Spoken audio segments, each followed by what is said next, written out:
Welcome, everybody, to Drive Through Sports with Adam and Paul. Adam Freeman here from beautiful Atlanta, Georgia. Paul Brees joining us from Orange Beach down in Alabama. Brees, how you doing tonight? Man, it could possibly be my last day here in Orange Beach. So, Oh, man. things are getting a little depressing with my kids. Getting back to the doom and gloom up in Brentwood, Tennessee. There's a lot more distractions up there. They want to get home. They think they can go hang out with their friends, and They can't. down here it's just it's down here. It's just out of what do they say? Out of sight, out of mind, kind of deal. Yeah. It's like they're not missing anything as long as they're down there.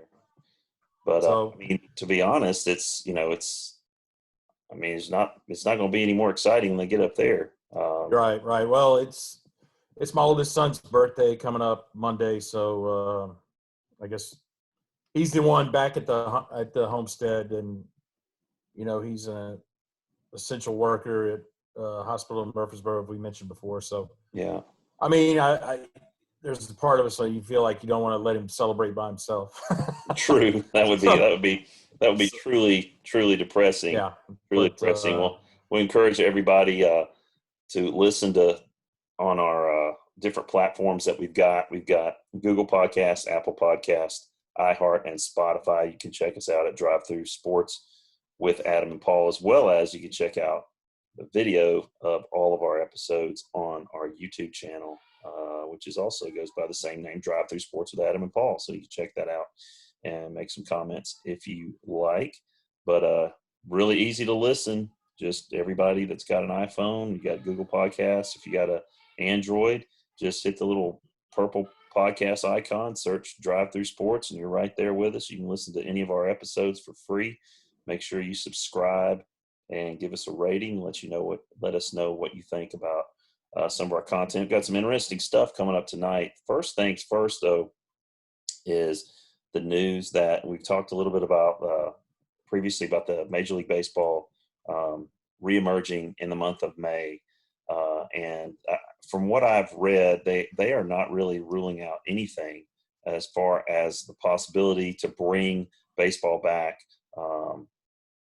in some way, shape, or form. And the latest is kind of what we're going to talk about tonight. And that's what you kind of mentioned it in the pre-show off air, sort of what the plan was.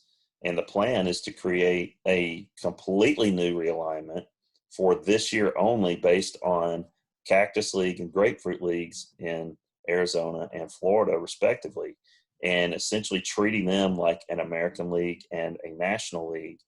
And you've got 3 divisions in each league. And I don't know if everybody is aware of that yet, Yeah, it's something I just caught my eye and I thought was pretty interesting because – obviously, when they brought interleague play in, it, broke down some barriers of some traditional possible rivalries. And now with this Grapefruit Cactus League thing, I mean, you got, the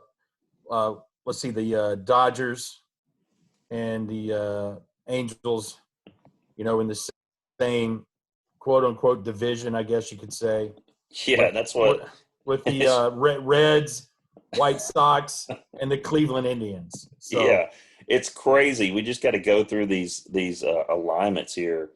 Like, for example, the Florida League, the Grapefruit League, in the north, you've got the Yankees, the Phillies, the Blue Jays, the Tigers, and the Pirates. That would be called the North Division of the Grapefruit League. In the South, you've got the Red Sox, Twins, Braves, Rays, and Orioles.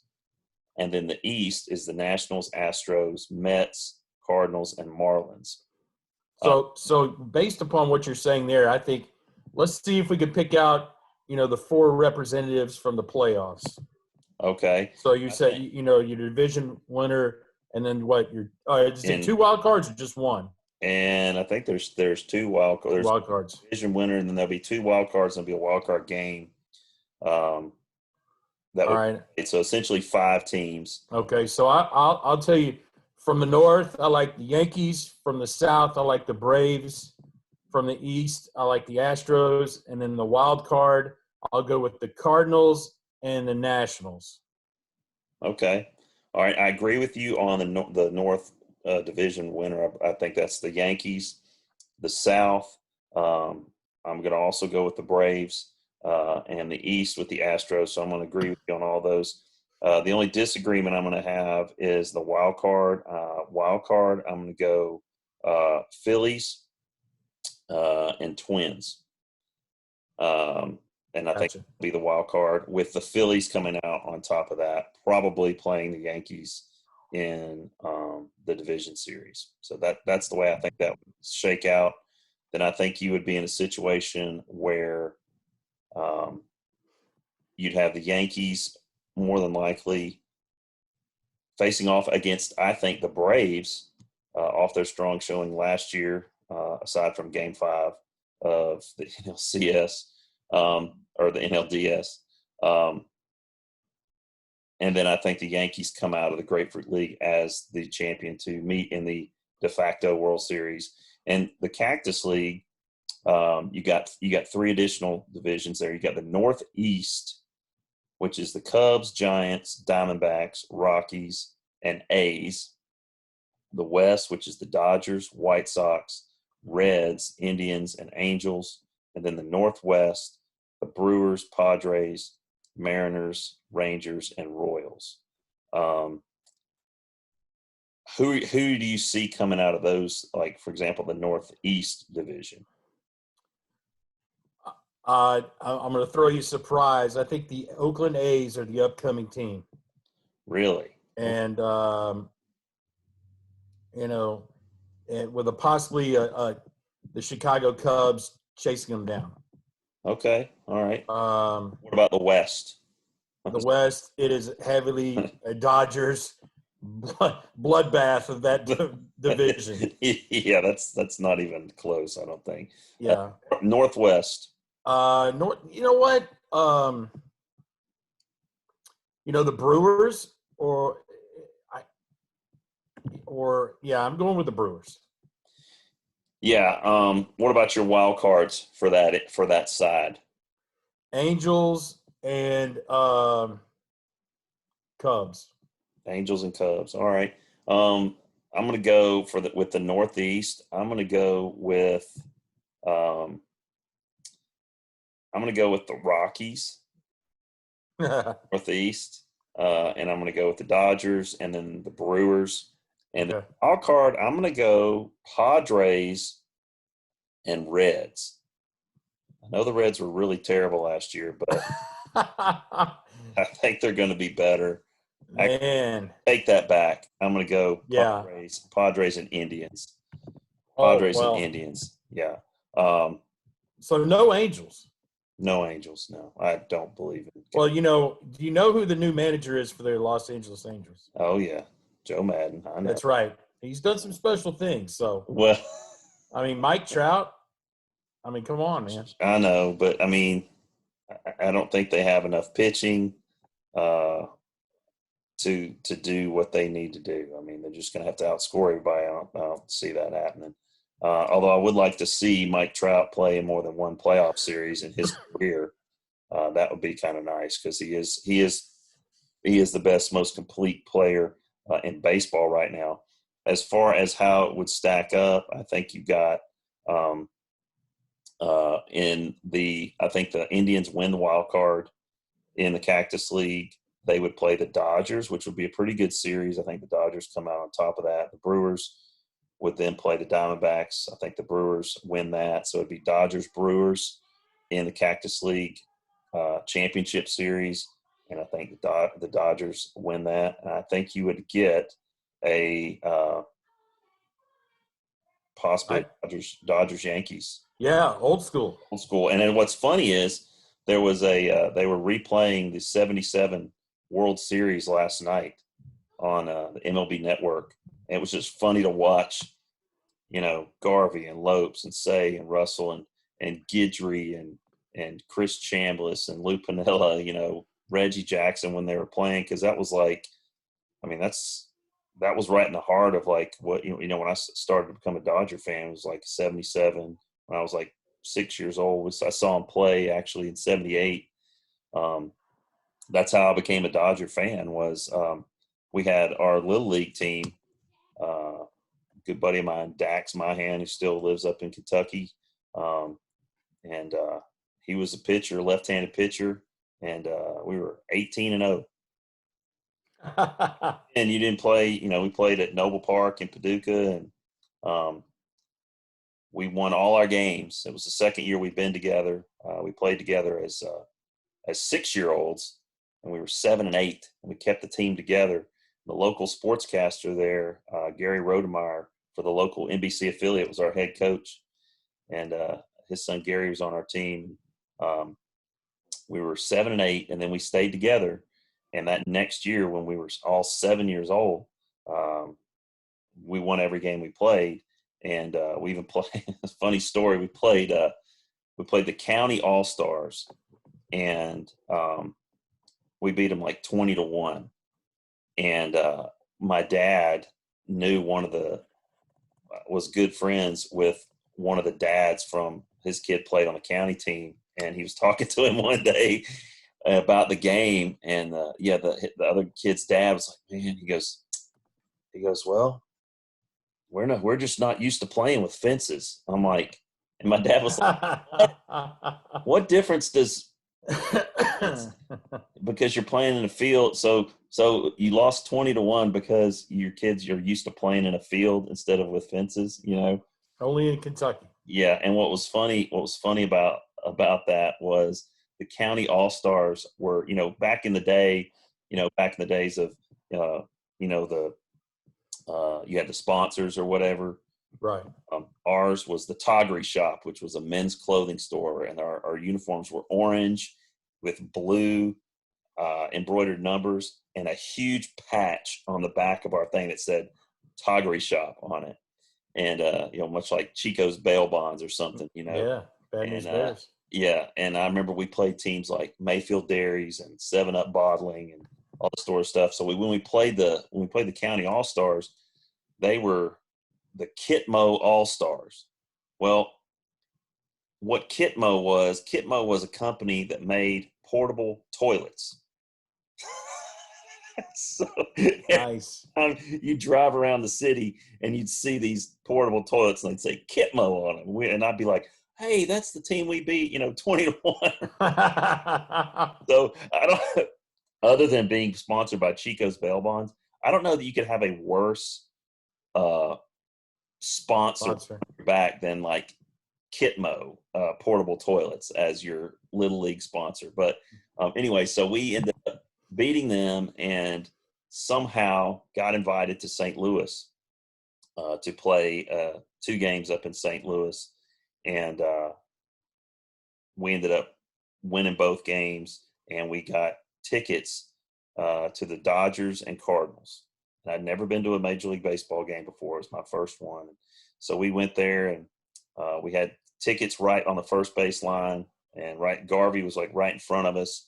And it started raining about 7th inning, and they finished the game. But when the game ended, it was absolutely pouring. And I can remember going into sort of the concourse or whatever. I was begging my dad to get me a Los Angeles Dodgers batting helmet, those plastic helmets, with the adjustable, plastic thing in the middle. And so he got me one. And so here I am, this little 7-year-old kid wearing a Dodger hat, probably only Dodger fan in the whole place. And it's pouring down rain, and my grandfather had gone to get the car. So we're just standing there waiting forever. And up the ramp walks Steve Garvey carrying his stuff. I have no idea why he would be up there, but he was walking up, and my dad goes, hey, look, there's Steve Garvey. Why don't you go ask him for his autograph? And I was like, what? And so I walked over. I'm the only kid with a Dodger cap in the whole stadium. And I walk over there, and I just introduced myself. He shook my hand and whatever. We talked for a minute. So that was, once I met him, man, it was over. I was a Dodger fan. Have been for 40 plus years. So everybody always asks me, how can a kid from Western Kentucky be a Dodger fan? That's how. So the fact that we don't have baseball is really a struggle right now. Um, I love watching it. I love playing it, and I love going to the games. But I love it so much. That gets us to our next topic. Is I love it so much that I just got MLB The Show 20 on PS4 today, and I've been playing it, and it's amazing.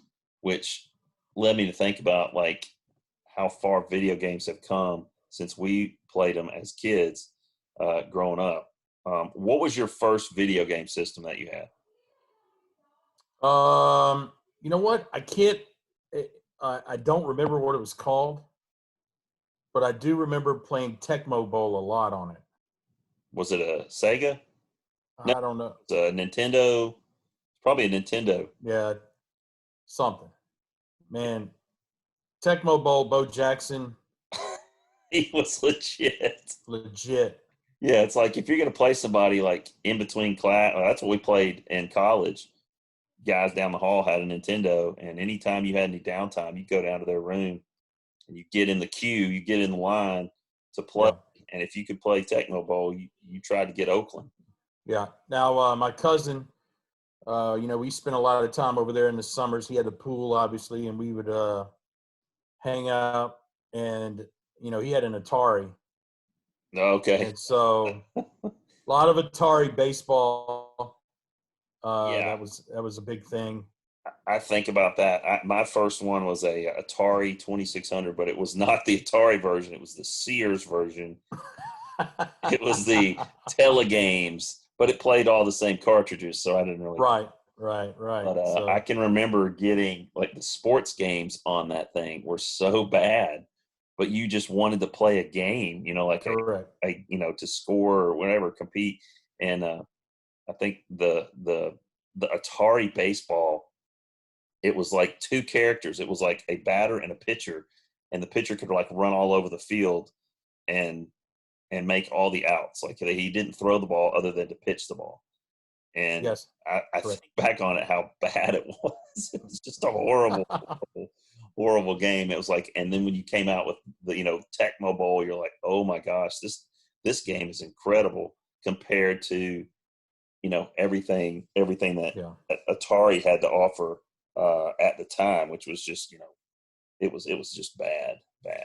But yeah, I don't know if you remember this. There was actually an arcade spot up at Brentwood, right in what I would prefer to as the downtown area of Brentwood, old uh, school downtown. the Fun Factory. Fun Factory. That's what. Fun That's right. Factory. Now you know how I know that is because Somebody from no. When I was 11, the Fun Factory was our sponsor for our Little League team at the Civitan.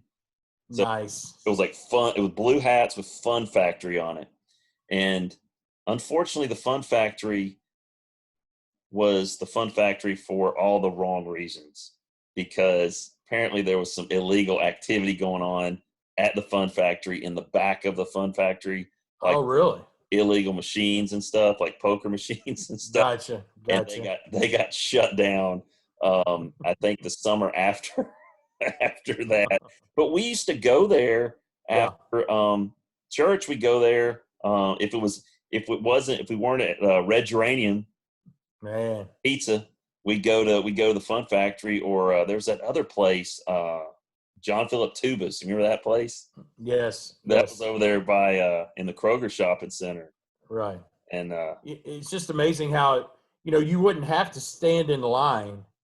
You could just put a quarter up there, knowing that all right, this guy's next. It was kind of all on the honesty system yeah, of yeah. It's like nobody ever messed with anybody's quarter that was sitting up there. Nobody that's took it. crazy. We just knew that hey, the guy who just put his quarter down, he's next. And you take off, you walk around, you come back. The guy says you're up. It's There's like, your all right, quarter. that's your quarter. It's your turn. Yeah, it's like I don't know that you can get away with that.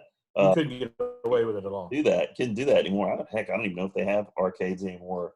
Um, but another one that we would always play, which was revolutionary for the time, and the only place I knew that it existed was at the Brentwood Skate Center, which was another huge place Yeah. growing up.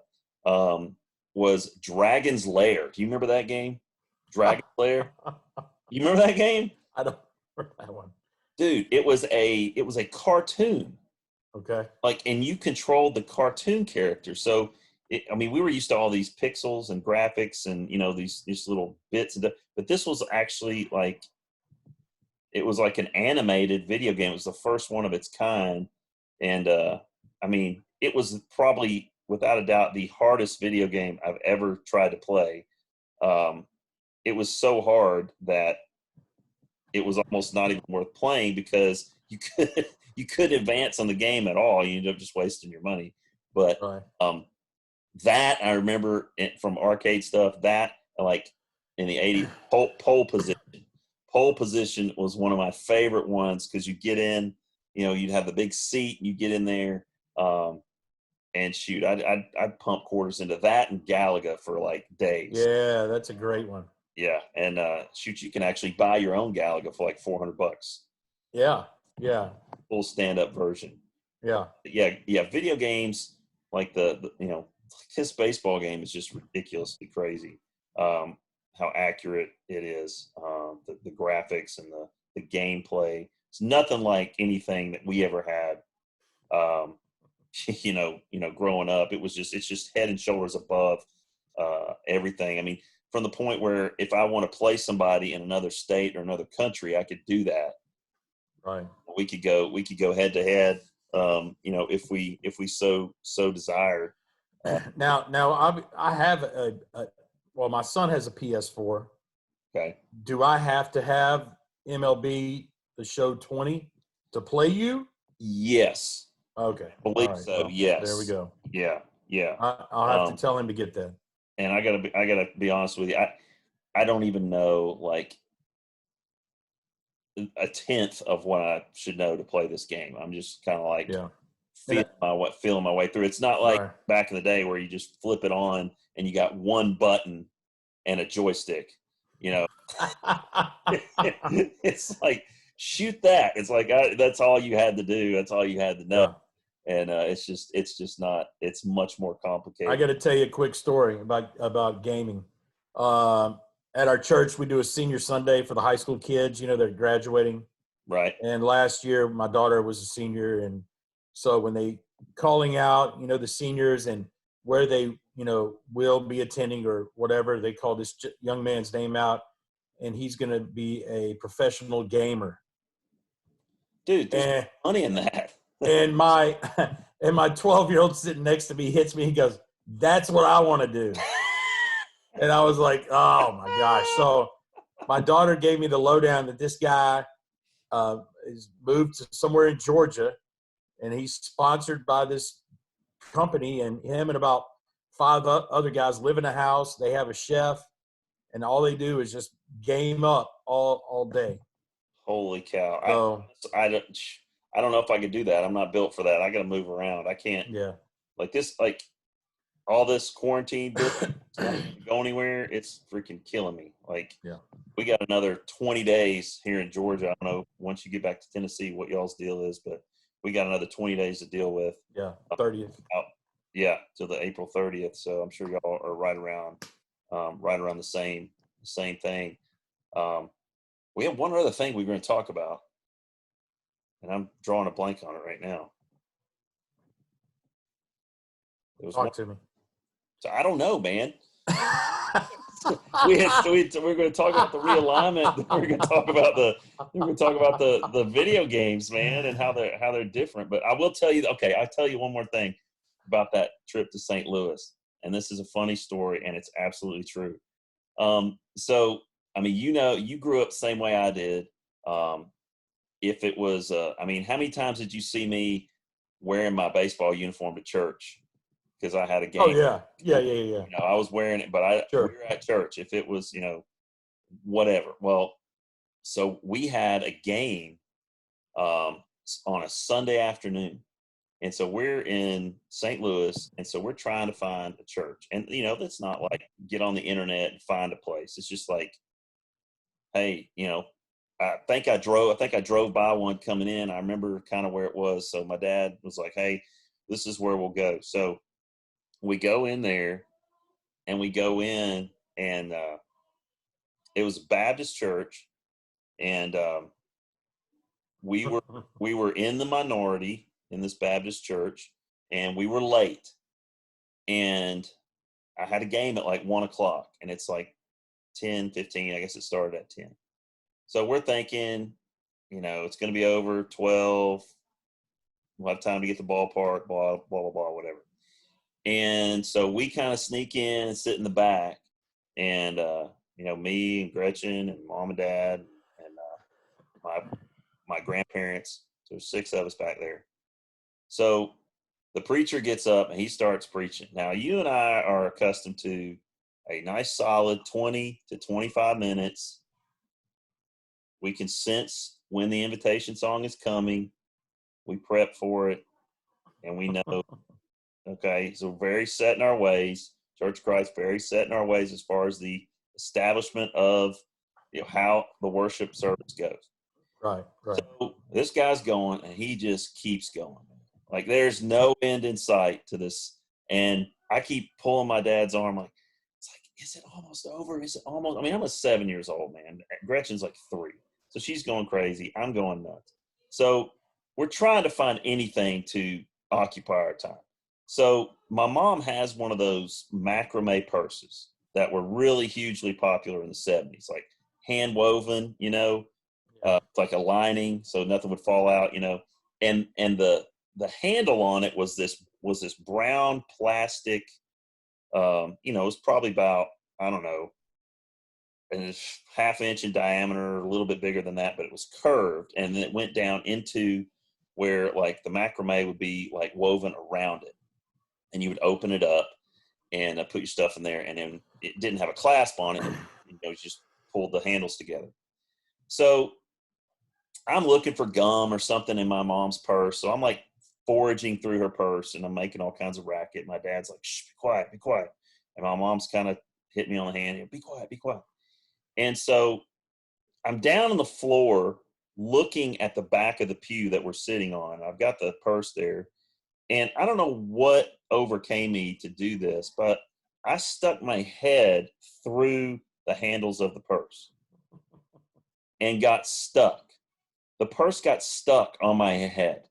All right. And so I'm freaking out because I get the thing off.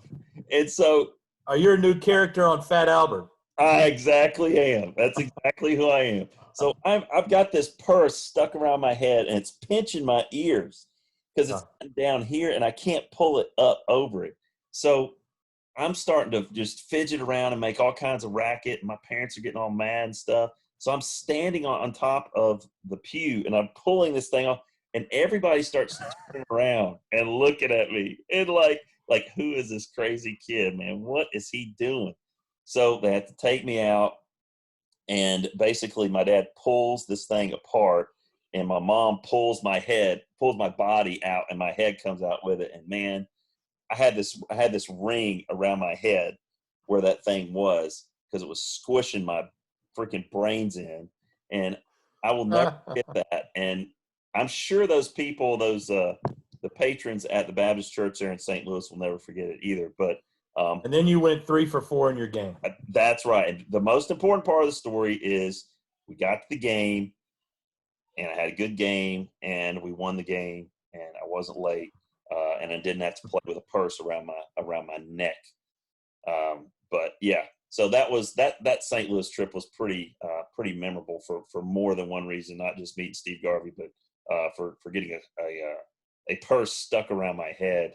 And my sister and my parents, they still talk about that. Like, you're so stupid. Like, as a kid, like the dumbest thing you could possibly. That's funny, dude. Well, you know what? While we were sitting here thinking, the third thing was favorite concerts, but obviously we'll have to say that for another time. Let me tell you a quick Little League story myself. First exposure to Little League when I was about 7. I had a coach who was also a lawyer at the time. Wasn't getting the results that he thought his team should be having.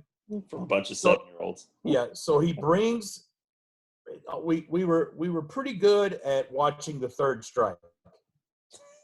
A lot of, And he was trying to teach us, just go swing. Don't strike out looking. So the next Saturday, dude, we show up, and there is a high chair in the dugout. And he says, anyone that looks at a third strike is going to sit in this high chair. Now, as you and me, as we would know right now, this could not fly in today's times. I love it, though. That's like don't be a baby. Swing away. Nobody's looking third strike. That's like taking your worst student and putting the dunce cap on them and sticking correct. them. Holy, correct. That's classic. That's classic, yeah. man. High chair. Wow. Did anybody ever get the high chair? Absolutely. Anybody get it that day? Absolutely. Absolutely. Could this person be one of us two? Yes. Full count. The pitch, not even close to the strike zone, and I got rung up, hit the high chair. You know what? And dude, it scarred me for a long time. Listen, you know what? That could be the beginning of the whole ball game. Like getting rung up, that could be your traumatic moment. That may be it, dude. Where you're just like, I'm done. We're out of here. Yeah, PTSD, man. PTSD from the high chair. Oh my goodness. Jeez.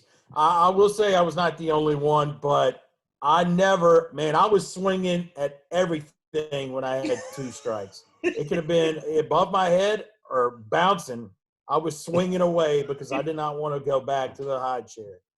Oh, what did Shirley say about when you got put in the high chair? Was she cool with that? Well, I mean, obviously, he's the coach. He knows what's best for you. Nowadays you'd run out. My boy is not going to be sitting in no high chair. Yeah, it would just not happen, right? Yeah, it wouldn't happen. That's freaking hilarious. So there you go, man. Little league stories. Wow. Major League Baseball realignment and video games, buddy. It's good times. Doesn't get any better than that. See, this is the content our audience needs. I'll tell you this. Yeah, and I'll tell you this, Adam. I had a friend of mine text me and he said, "Hey, I went on a jog today and listened to your podcast," and he said, "Got me through the run." So there you go. You need us to get you through your your exercise regimen. That's us. Whatever it is, that's what we're here for. We're here to get you through that tough workout. We're here to get you through that, that grass cutting excursion that you're going on, all that yard work that you got to get done with all this quarantine since you can't go anywhere. That's what we're here for. And so just a shout out to all our listeners. We're here for you guys and just want to encourage you guys, listen to us on Spotify, Apple Podcast, iHeart, and Google Podcast, as well as check us out, check our Zoom videos out on our YouTube channel, because those are pretty entertaining. I mean, you're not going to get stories like we just laid out on your regular platforms. I mean, this is truly unique here. So I hope our listeners, and I know they do appreciate it. But Paul, I know you're going to be traveling tomorrow, so be careful. And probably we will hook up, I will imagine, on Monday for our next episode. Got it. All right. So take the weekend, ponder, and we'll have some new topics for everybody come Monday evening. For Paul Brees, I'm Adam Freeman, and you've been listening to Drive Through Sports with Adam and Paul. See you on the flip side.